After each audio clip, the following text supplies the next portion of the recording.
Olá, meu nome é Ana Paula e hoje irei falar um pouco sobre o meu relatório de estágio 2 em Física Licenciatura. Primeiramente, a apresentação será dividida em identificação da escola, observação, coparticipação e a conclusão com aquilo que foi aprendido durante esse período. Primeiramente, temos que o estágio foi realizado no Centro Educacional Filos, também conhecido como Colégio Filos, que é uma instituição de renome na cidade de Águas Lindas de Goiás, no estado de Goiás, sendo ela privada, que funciona durante os 2 turnos, tanto matutino quanto vespertino, sendo que o ensino médio é apenas no turno matutino, tendo início a partir de 7h30 e indo até 12h50. O colégio conta com laboratório de informática, laboratório de ciências, um total de 20 salas, tirando a biblioteca e a quadra poliesportivas. Durante a observação, foi averiguado que são 3 séries apenas do ensino médio, primeiro, segundo e terceiro, sem ter uma turma a mais de cada ano. Então, na turma do primeiro ano, haviam 34 alunos, na do segundo ano, haviam um total de 26 e na turma da terceira série do ensino médio tinha um total de 31 alunos. Sendo que todas essas turmas possuíam 3 aulas de física no decorrer da semana, com exceção de segunda e sexta-feira, em que a disciplina não era administrada pelo professor regente, sendo que ele era o Francisco Edson, que não terminou o estágio comigo, porque ele acabou tendo que se retirar da instituição, mas durante o processo central. Foi ele que é formado em matemática com especialização em física, tendo em vista que a visão dele voltada para a disciplina em si era de cunho tradicionalista, então era muito aquele sistema metódico mesmo, em que é passado o conteúdo, junto com o conteúdo uma atividade de fixação, e depois focava muito em cima disso, uma vez ou outra que acabava tendo uma dinâmica ou alguma coisa do gênero para ter uma fixada um pouco diferenciada. Mas, no geral, era uma visão tradicional que não dava tanta brecha ou possibilidade de laboratório nas suas aulas. Após o período do estágio, foi solicitado uma coparticipação e foi permitido dar 2 aulas na turma da primeira série e uma aula na turma da terceira série, só que no quesito semanal. Então, foram 2 semanas dando aula para a primeira e uma semana dando aula para a terceira. Então, contabilizando aí um total de 9 aulas de físicas ministradas. Sendo que, na primeira série, o conteúdo usado na primeira semana foi de movimento retilíneo uniforme, na segunda, movimento circular uniforme, e na terceira série foi de eletromagnetismo. Os conteúdos foram escolhidos com base no que os alunos estavam apresentando uma certa dificuldade, e como estava próximo da semana das provas, era mais viável ter uma revisão um pouco diferenciada, voltada para esses assuntos. E funcionou da seguinte maneira. O primeiro planejamento, tendo em vista que o planejamento na escola ocorre de forma semanal, foi voltado para o movimento retilíneo uniforme. E a primeira aula eu fiz um compilado do que os meninos sabiam, por assim dizer. A gente fez uma roda de conversa para averiguar aquilo que eles sabiam, alguns questionamentos, tipo o que eles conseguiam lembrar quando eu via esse tema, se eles conseguiam lembrar da fórmula, se eles conseguiam associar o que cada termo da fórmula significava. E juntamente com essa roda de conversa foi passada uma pequena lista para ver se eles conseguiam resolver ou se tinha determinada dificuldade específica. Como foi averiguado só um ou outro ponto ali de dificuldade em si, então comecei a querer trabalhar principalmente na identificação dos termos. Eles até sabiam montar, mas não colocar os valores nos locais exatos da fórmula. Então, foi apresentado para eles na segunda aula já, depois de toda aquela primeira observação em si, uma leve interação, foi a plataforma digital do movimento com aceleração constante, que possibilita toda uma verificação do que é posição, tempo, velocidade, e ainda tem a formação dos gráficozinhos bonitinhos.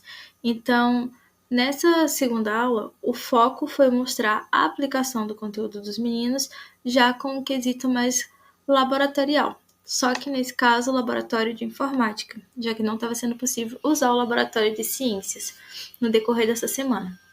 Então, devido a isso, os meninos acabaram tendo a opção da gente usar um laboratório de informática. Como não tinha computadores para todos os alunos, acabou que eu formei trios para eles dividirem os computadores e conseguirem executar a atividade.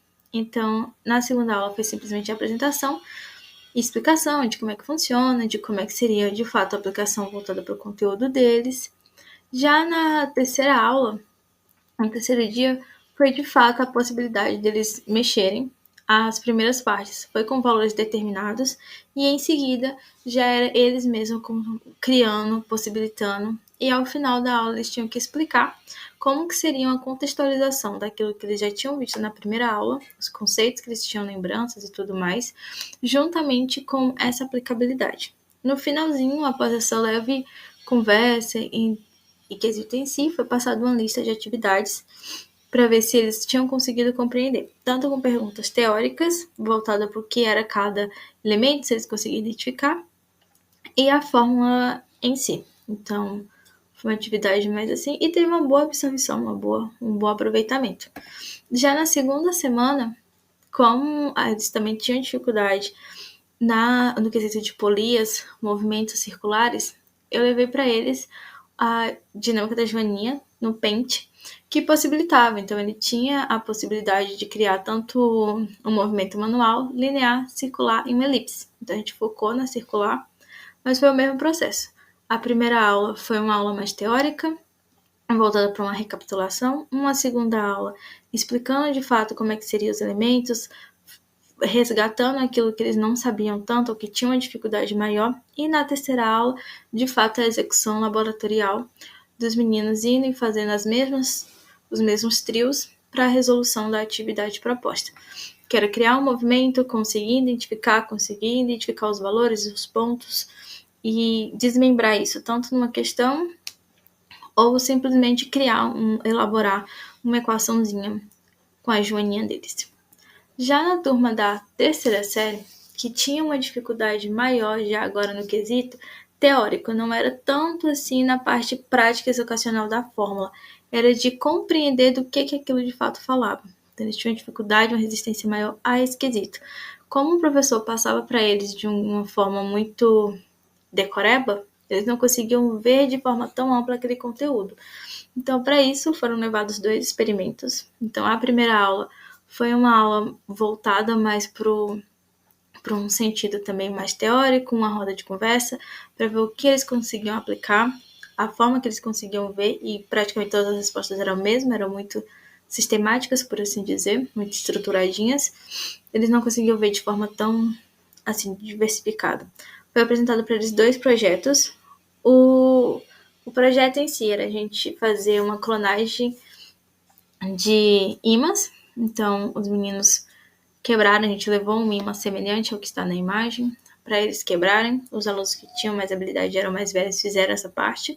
E juntamente com isso também foi criada uma bússola com materiais de baixo custo, para a gente conseguir juntar os 2 experimentos e assim fazer uma execução mais lúdica, por assim dizer, e de uma aplicação maior, para conseguir identificar polos, o polo sul, o polo norte, como é que um imã de fato funciona, como é que um imã funciona dentro de algo que, de certa forma, é um pouco mais comum do nosso cotidiano, como eles conseguem relacionar isso. Já no terceiro dia de aula, com a aplicação já em vigor, eram retomados a forma que eles conseguiam ver tanto os campos magnéticos, linhas magnéticas, como é que eles conseguiam juntar, como é que eles conseguiam fazer uma junção da prática em si laboratorial, que eles realmente já conseguiram ir para o laboratório de ciências para executar a atividade, com aquilo que eles tinham visto. A parte teórica, se eles conseguiam associar uma coisa com a outra, e também se eles conseguiam imaginar como é que a fórmula entraria nessas elaborações. Então, foi uma possibilidade muito grande deles expandirem o universo mental deles. Eles gostaram muito de reproduzir também com desenhos, de como é que eles acham que funcionavam as linhas, de como é que acham que ficaria o campo magnético enquanto eles iam executando, como é que seria um campo magnético de uma bússola. Então, assim, foi uma atividade bem rica e que eles aceitaram bastante, assim, a euforia do momento de estar saindo da sala de aula e vendo o conteúdo que eles já viram, mas numa outra linguagem que eles agora, de fato, conseguiam associar mais com o dia a dia deles, por assim dizer. E durante todo o estágio, ao total de planos de aula foram planejados 3, tendo ênfase no que são planos semanais. As evidências de avaliações foram 2 durante esse processo, estava tendo tanto multidisciplinar e começou o processo de avaliação bimestral. Os fotos de ensino-aprendizagem tinham slides que o próprio professor já estava utilizando com eles, de movimento retilíneo uniforme, de movimento circular uniforme e eletromagnetismo. Os materiais em si, atividade para fixação, formulação de hipóteses e questões, que são as rodas de conversa. Os materiais produzidos, que eu elaborei durante esse processo, foi a atividade de fixação para os meninos, que foi dada como diagnóstico, as aulas expositivas, utilizando o Paint e outras plataformas digitais, e o experimento no laboratório da terceira série do ensino médio, já no de ciências mesmo, que tinha uma possibilidade maior de manuseio dos materiais. Em seguida, no planejamento e manejo, ao total de coparticipação da na faixa etária de 6 a 9 participações, a filosofia de ensino do professor ensino geral da escola segue pelo tradicional. O livro didático utilizado, assumido pela instituição, é o da editora Conquista. Os diários reflexivos são de fato os diários da escola. A narrativa de aprendizagem, voltada para os assuntos de física. Os recursos didáticos, livro didático, quadro, pincel, laboratório de informática, laboratório de ciências e o data show. E as demais foram quadros de avisos e a entrevista realizada. E para encerrar, é possível afirmar que durante a atividade de coparticipação fica visível como é importante atividades laboratoriais no contexto da física e como isso contribui para que o aluno consiga ver tudo de forma um pouco mais ampla, que ele consiga ver de fato uma aplicação daquilo que ele está fazendo, que ele consiga ter uma possibilidade de ir além daquilo que já é programático, por assim dizer, seja num laboratório de informática ou seja de fato num laboratório de ciências. Ou com materiais também de baixo custo, transformar a própria sala de aula ali em um pequeno laboratório, por assim dizer, que também é possível. E como a possibilidade deles expandirem torna o conteúdo mais rico. Um processo de aprendizagem tanto para ele quanto para o professor também. A forma de ver, a forma que eles veem, a forma que às vezes eles transmitem aquilo que estão compreendendo, que abre também novos horizontes para a forma que a gente também vê aquele determinado conteúdo. Então, a utilização do laboratório com ênfase que teve durante a realização desse estágio fica muito evidente durante todo esse processo, o como isso impacta, o como eles tinham uma visão no começo de um conteúdo que eles já tinham visto e como eles começaram a ver e interpretar ele após algumas atividades que eram rápidas, até não eram tão demoradas e que mudavam completamente assim, o quesito total de visão do conteúdo e que possibilitar que o aluno assuma esse papel uma vez ou outra ali é importante, é relativo, é algo que deve sim ser levado em consideração. Não precisa ser em todas as aulas ou em todos os conteúdos, mas às vezes de 15 em 15 dias, uma vez por mês, um determinado conteúdo que tem uma gama maior de experimentos que podem ser realizados, que podem ser colocados e postos ali na prática.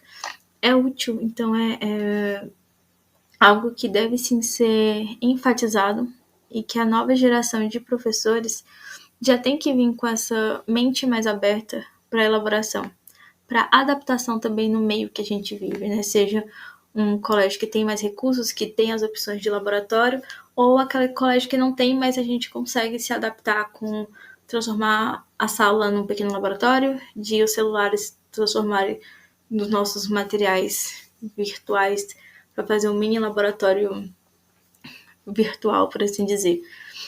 Então, fica essa maior aprendizagem durante todo esse processo, que é preciso sair simplesmente só do tradicionalismo, só da decoreba, só daquele sistema programático e focar no ensino que dá um papel de atuação também para o aluno, que traz um pouco mais dessas aplicações do cotidiano no ensino em si deles.